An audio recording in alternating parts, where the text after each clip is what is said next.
A mutual friend, Liam, brought us together. He wasn't the type to turn heads right away. No flashy car, no tailored suits, no slick charisma. Liam was the kind who opened doors quietly, remembered small details from past chats, and truly listened. I almost skipped our first date. The evening before, he texted, "Looking forward to tomorrow. Let me know if anything changes." Simple, kind, no pressure. I rolled my eyes, thinking it was too gentle, maybe even dull, and tossed my phone aside. Still I went. We met at a warm little Italian place where he'd booked a spot. I showed up in heels that pinched, expecting decent pasta and maybe a bland conversation. But Liam surprised me. His questions showed genuine interest. He spoke less than he listened, and he noticed I was cold, subtly asking the staff to turn down the fan. It felt easy, like settling into a cozy blanket after a tough day. No games, no pretense, just peace. Yet I wasn't sold. He was caring, reliable, attentive, but he didn't match the wild, thrilling spark I thought I craved. He lacked that chaotic edge I'd always chased, the kind that excited me but often left me burned. We kept meeting, a second date, then a third. I began to look forward to his texts, the way he'd share a song he thought I'd enjoy, or recall that I liked my coffee with extra cream. Hold the sugar. Still I kept my distance. Part of me hesitated, unsure about letting someone so solid get too close. I had this fixed idea of what love should feel like, and he didn't fit it. One night, he picked a rooftop restaurant with a breathtaking view, city lights sparkling, soft music drifting around us. He showed up in a simple shirt and jeans, still authentic, still warm. He pulled out my chair, smiled, said I looked stunning.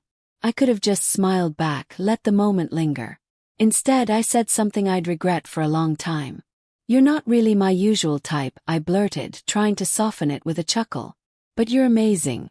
The words struck him like a silent wave. His face softened, the warmth in his eyes dimming, like a fire losing its glow. He paused, then nodded with a faint smile. "Get it," he said. He signaled for the check, paid without touching his drink, and grew quiet.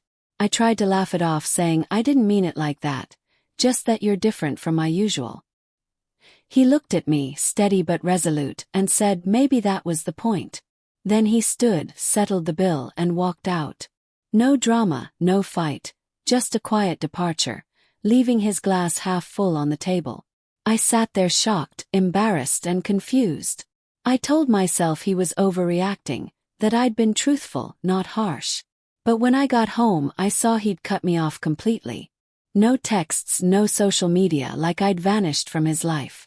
Maybe I never meant much to him. Or maybe I meant too much. The days that followed weren't what I expected. I thought I'd move on, find someone who matched my type, someone with a bold presence and a sharper edge. But instead, I kept replaying that night. His expression, the weight of my words. I thought about how he showed up fully with care and effort, and how I'd held him at arm's length. It sank in, a truth that still aches. I didn't push him away because he wasn't enough. I pushed him away because I didn't think I deserved someone who offered steady, genuine care. I'd grown so used to chasing turmoil, mistaking it for passion, that I saw his calm as dull. I was so used to being ignored that I didn't know how to handle someone who truly noticed me.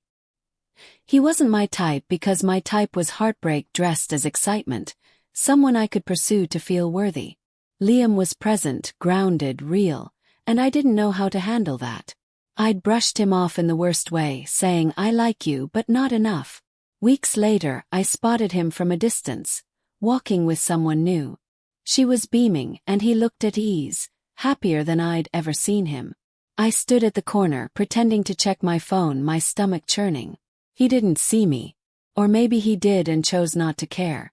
That moment stung more than I could have imagined, knowing she was likely receiving the warmth I'd been too scared to accept. I told myself I'd reach out, say sorry, explain.